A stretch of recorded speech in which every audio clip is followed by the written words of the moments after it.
Hello everybody, Mutton here again.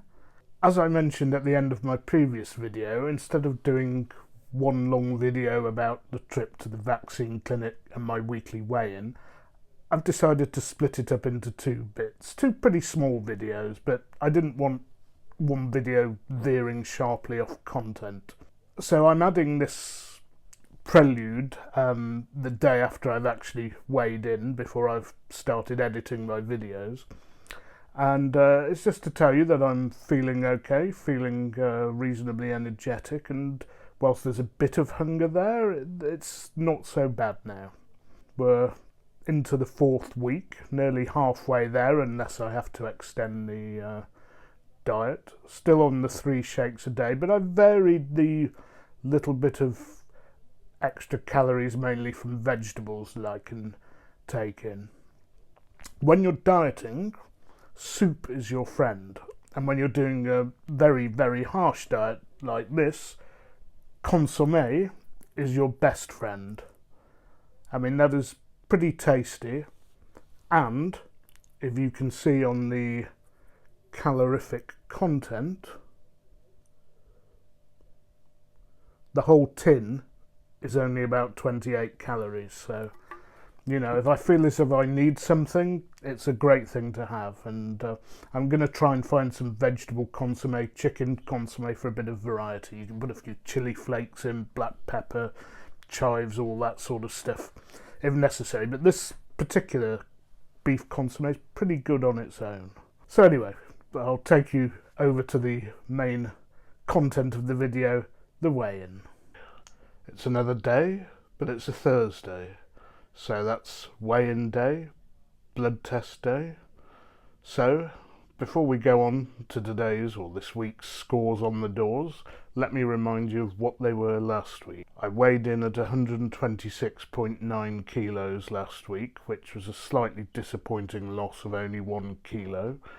My BMI had gone down to 43.9, which is still obviously way above its normal station, and my blood sugar, which had been going very well, was down from 7.6 to 6.7, which is still a pre-diabetic reading. So let's, without further ado, go on to those scores on the doors and see whether there's been an improvement over the last week.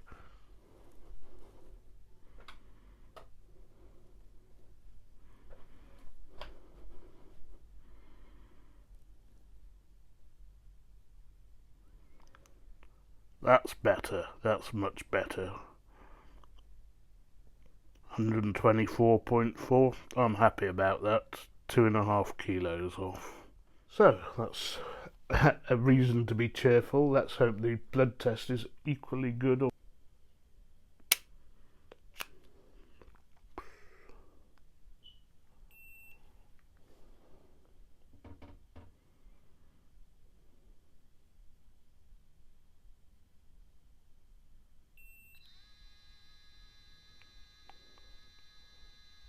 Okay, so not bad. 6.0. It's obviously the rate at which that goes down is somewhat slower the nearer you get to a perfect blood sugar, so we're not quite there yet, but we're not far off. We're right at the bottom of the pre-diabetic range, so a good week all in all. Okay, so that's good. I'm very happy with that weigh-in.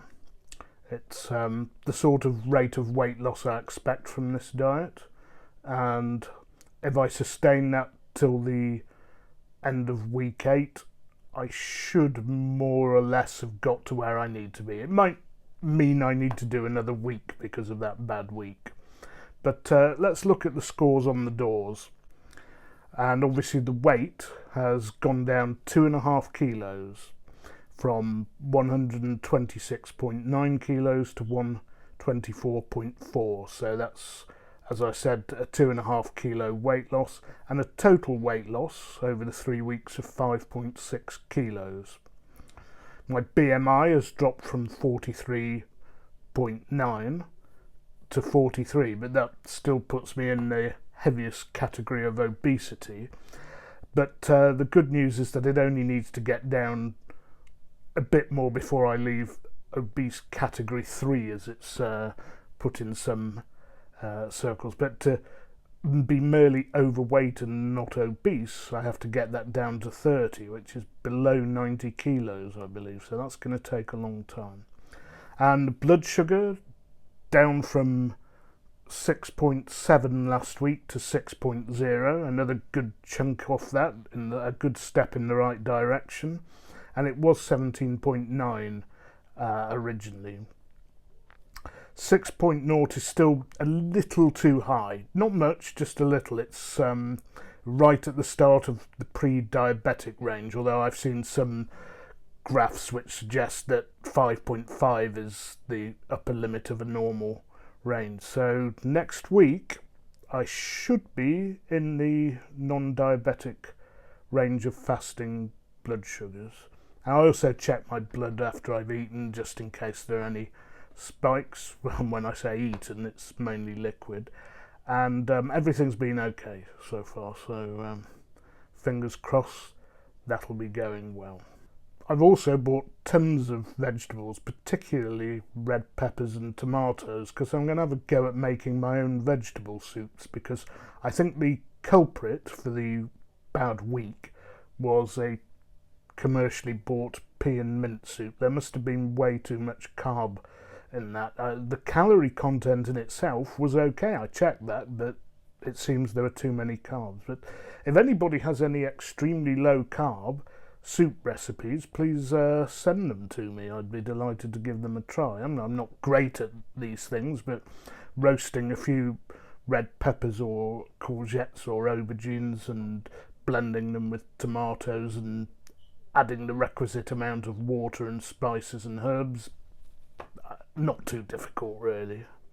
And I've been shopping, but been trying to shop at what you might call unsociable hours, really late if I can.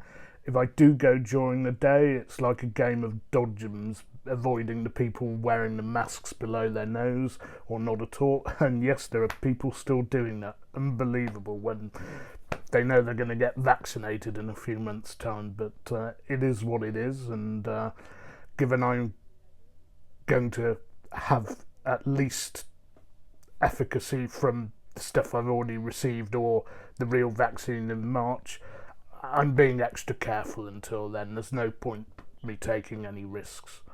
And of course, I'd like to thank you all for the tremendous support you've all been giving me, and it does matter. It helps keep me going when things are feeling particularly bad in terms of me wanting real food that I've obviously managed to avoid so far.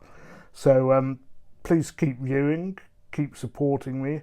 Please remember, if you can, like and subscribe and share. It's all free. And until next time, don't forget, you can't beat a bit of mutton.